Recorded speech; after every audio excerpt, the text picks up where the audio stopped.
दिल्ली के मुख्यमंत्री ने कल प्रधानमंत्री को अनपढ़ और चौथी पास राजा कहकर संबोधित किया। देखिए, इससे पता लगता है कि वो कितने पढ़े लिखे हैं। वो अपने आप को बोलते हैं मैं IRS हूँ, आईआईटी से पढ़कर IIT से। तो अगर किसी के बारे में देखो, प्रधानमंत्री का पद है, गरिमा का पद होता है। ठीक है, आप उनके विरोधी हो, लेकिन कम से कम शब्दों का चयन तो तरीके से कीजिए। ये कोई है कि आप एकदम घटिया भाषा पे आ जाएंगे कि वो चौथी फेल है। आप क्या हो? आप पढ़े लिखे अनपढ़ हो। आज मोदी को बोलते हैं ये चाय वाला, आज देखो देश कहाँ ले गए वो। कोई मुकाबला है? राहुल गांधी कह रहे हैं देश को 20 साल पीछे ले गए हैं प्रधानमंत्री। कौन कह रहा है? राहुल गांधी। वो बोल सकता है ना, वो अपनी सीट तो बचा नहीं पाए राहुल गांधी जी। प्रधानमंत्री को अनपढ़ कहकर संबोधित ये किया। बहुत बड़ी भूल है, बहुत बड़ी गलती है, बहुत बड़ा पाप है। क्योंकि देश का जो प्रधानमंत्री बनता है वो एक पार्टी का नहीं है, वो एक किसी एक पार्टी का प्रधानमंत्री नहीं है, वो देश का प्रधानमंत्री है। जो देश का प्रधानमंत्री होता है उसी की कुछ मान्यता होती है, उसका कोई स्टैंड होता है, उसका कोई वजूद होता है, उसकी कोई प्रभुसत्ता अखंडता के लिए सभ्यता होती है। तो अगर आप उनके प्रति इतने गंदे शब्द, इतने सभ्य शब्द बोलोगे तो आपकी अपनी वैल्यू हुई गिर जाती है। तो भाई क्या नाम है आपका? जी शकील नाम है मेरा। कहाँ के रहने वाले हैं? बिहार से बिलोंग करता बिहार से हैं। अगले साल देश में प्रधानमंत्री पद के चुनाव होने वाले हैं, किसे देखते हैं भारत का प्रधानमंत्री? हूँ। देखिए अभी माहौल अब कैसा होगा आगे चल के, मोदी जी है तो कुछ भी मुमकिन कर सकते हैं वो। राहुल गांधी प्रधानमंत्री बन पाएंगे जिस हिसाब से दावा कर रहे हैं? नहीं हो बिल्कुल नहीं, मोदी जी का कोई मुकाबला नहीं है, कोई टक्कर नहीं। कोई टक्कर 9 साल अब जैसे सरकार के हो चुके हैं, 9 साल के कार्यकाल को देखते हुए क्या लग रहा है, हैट्रिक होगी? बिल्कुल 100% हैट्रिक होगी। और महागठबंधन ने जो स्टेटमेंट दी थी कि इस बार सत्ता से उखाड़ कर फेंक देंगे भाजपा को। ये महागठबंधन नहीं, ये ठगबंधन है। ये सब बस चोर चोर मसेरे भाई हैं। ये तो विपक्षी एकता का नाम दे रहे, पूरा विपक्ष एक आकर हरा है। उसको छोड़ दो, उसको छोड़ दो। विपक्षी कोई एकता नहीं है, उसमें 10 कैंडिडेट हैं प्रधानमंत्री के। यहाँ मोदी जी हैं, कोई मुकाबला दिखाओ। कहाँ के रहने वाले हैं आप? दिल्ली का। दिल्ली के मुख्यमंत्री ने कल प्रधानमंत्री को अनपढ़ और चौथी पास राजा कहकर संबोधित किया। देखिए, इससे पता लगता है कि वो कितने पढ़े लिखे हैं। वो अपने आप को बोलते हैं मैं IRS हूँ, आईआईटी से पढ़कर IIT से। तो अगर किसी के बारे में देखो, प्रधानमंत्री का पद है, गरिमा का पद होता है। ठीक है, आप उनके विरोधी हो, लेकिन कम से कम शब्दों का चयन तो तरीके से कीजिए। ये कोई है कि आप एकदम घटिया भाषा पे आ जाएंगे कि वो चौथी फेल है। आप क्या हो? आप पढ़े लिखे अनपढ़ हो। आज मोदी को बोलते हैं ये चाय वाला, आज देखो देश कहाँ ले गए वो। कोई मुकाबला है? राहुल गांधी कह रहे हैं देश को 20 साल पीछे ले गए हैं प्रधानमंत्री। कौन कह रहा है? राहुल गांधी। वो बोल सकता है ना, वो अपनी सीट तो बचा नहीं पाए राहुल गांधी जी। अगर अपनी सीट बचाते हैं, उनका क्या विजन है राहुल गांधी का, बताओ। उनके पास क्या क्वालिफिकेशन है? आप उनसे पूछिए क्या क्वालिफिकेशन है। वो सिर्फ गांधी खानदान के हैं कि मेरे को प्रधानमंत्री बना दो बस। देश की सबसे पुरानी पार्टी है कांग्रेस, कह रही है महागठबंधन के साथ सत्ता में वापसी आएगी। देश की सबसे पुरानी पार्टी को महागठबंधन का सहारा क्यों लेना पड़ रहा है? इससे पता लगता है वो कितने लाचार हैं। अगर उनमें दम होता तो वो अकेले लड़ते इलेक्शन, क्यों नहीं लड़ रहे वो? कोई पार्टी अकेले चुनाव नहीं लड़ना चाह रही है, कह रही है महागठबंधन करेंगे। क्या समस्या क्या है अकेले चुनाव लड़ने में? उसका कारण ये है कि सब पार्टियां जो है भ्रष्टाचार में लिप्त है। तो इसलिए जो मोदी जी देश को चलाने के लिए एजेंडा चला रहे हैं वो वन मैन शो है। तो इसलिए सब पार्टियां उनसे डरी हुई हैं। उनका दूसरी विरोधी पार्टियों के पास ऐसा कोई नेता नहीं है जो उनके आगे सामने खड़ा हो पाए। कोई अकेला सामना नहीं कर पाएगा क्या? कोई एक पार्टी भी नहीं खड़ा होकर उनका सामना कर सकती। तो इसलिए फिर वो शेर की तरह चल रहे हैं, शेर की तरह दहाड़ रहे हैं, शेर की तरह काम कर रहे हैं। एक होकर सामना नहीं, वो अलग अलग सामना नहीं कर रहे, एक होकर अब सामना कर रहे हैं। महागठबंधन बना लिया है और इस स्टेटमेंट भी दी है कि सत्ता से उखाड़ कर फेंकेंगे। स्टेटमेंट तभी दी जाती है या गठबंधन तभी किया जाता है जब आप अपने आप को ईमानदार घोषित करते हो, लेकिन ईमानदारी दिखाते हो। अगर आपके अंदर ईमानदारी नहीं है, घोषित आपने कर दिया अपने आप को ईमानदार है, लेकिन अपने आप में ईमानदारी नहीं है, तो फिर आप कहाँ स्टैंड करोगे? अरविंद केजरीवाल भी कहते हैं कि मैं तो कट्टर ईमानदार हूँ, भगत सिंह का वंशज हूँ। उनके बारे में कुछ नहीं कहना चाहता, ठीक है ना। उनकी बार बार स्टेटमेंट बदल जाती है, ठीक है ना। जो बंदे खुद जो भ्रष्टाचार में अब लिप्त हो रहे हैं, तो उनके बारे में मुझे कुछ ज़्यादा कहने की आवश्यकता नहीं है।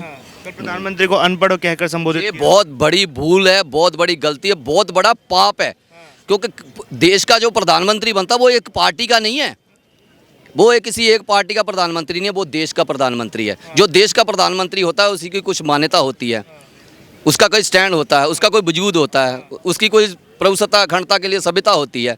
तो अगर आप उनके प्रति इतने गंदे शब्द, इतने सभ्य शब्द बोलोगे तो आपकी अपनी वैल्यू हुई गिर जाती है। प्रधानमंत्री पद को लेकर अब अनपढ़ बोल देना, चौथी पास राजा बोल देना, कहीं ना कहीं देश का अपमान कर रहे हैं। देश का अपमान नहीं, किसी के लिए भी माने असंसदीय शब्द का प्रयोग उचित नहीं है सर। उचित नहीं। जी हाँ, और जब देश के प्रधानमंत्री हैं तो उनकी गरिमा होती है कुछ ना कुछ। होती है, इस बात सही है। तब रही चुनाव की बात, लोग चुनाव के लिए सब अपनी अपनी गोलबंदी तय कर रहे हैं। भाजपा का भी नाम एनडीए गठबंधन है और इधर भी यूपीए गठबंधन बन गया है। कहीं हो न हो बिहारी ने कहीं सब पर भारी पड़ जाए।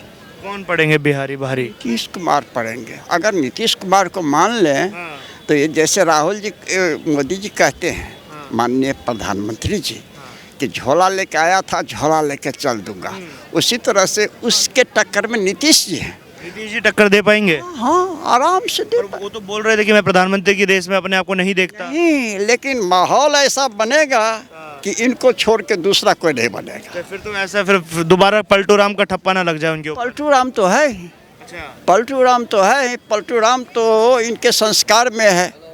हाँ, और पलटू राम कहते हैं ना आप हम सब, लेकिन चलती है उनकी। चाहे भाजपा के साथ भी बिहार में इनका अपना तालमेल रहा, गठबंधन रहा, लेकिन नीतीश कुमार को छोड़ भाजपा चाहे जदयू का भी कोई विधायक नहीं बोल सका।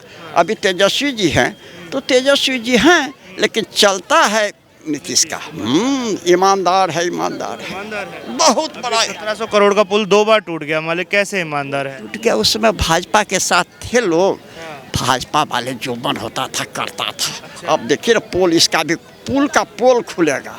पोल खुलेगा जी, इसलिए इस बार कुछ हो न हो, लेकिन एनडीए की सीट में घटती होगी, उसकी सीट डिक्रीज कर जाएंगी और कहीं यूपीए की सीट बढ़ न जाए। जी जी, बढ़ेगी। भाई से बात कर। नमस्कार सर, क्या नाम है आपका? मेरा नाम अरुण किशोर दहिया है। कहाँ के रहने वाले हैं? मैं दिल्ली से रहता हूँ। दिल्ली से। सर, अगले साल देश में प्रधानमंत्री पद के चुनाव होने वाले हैं, क्या लग रहा है इस बार कौन सी पार्टी बाजी मार सकती है?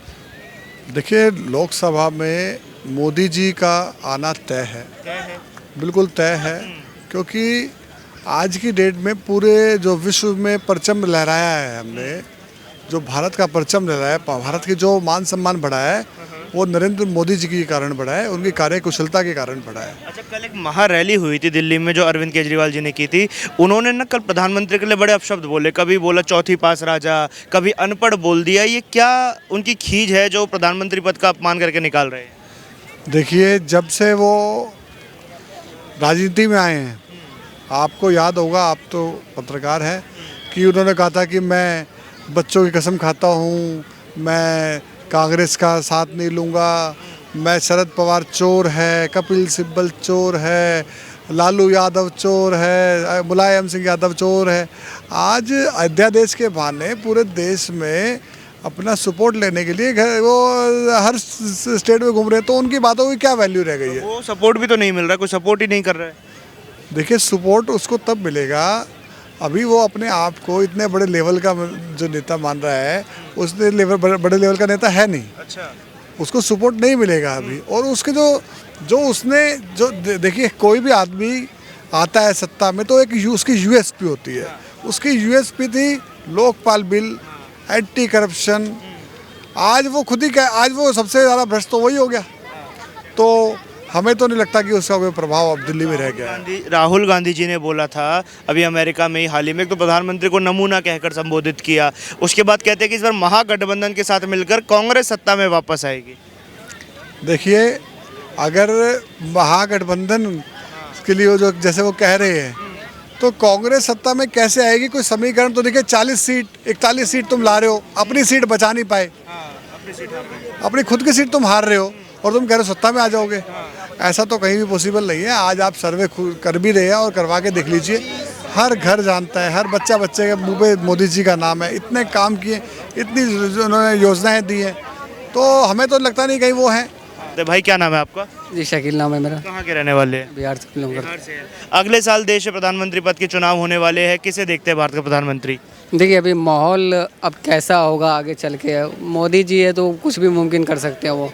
और 9 साल हो चुके हैं, 9 साल के कार्यकाल को देखते हुए क्या लग रहा है, हैट्रिक होगी?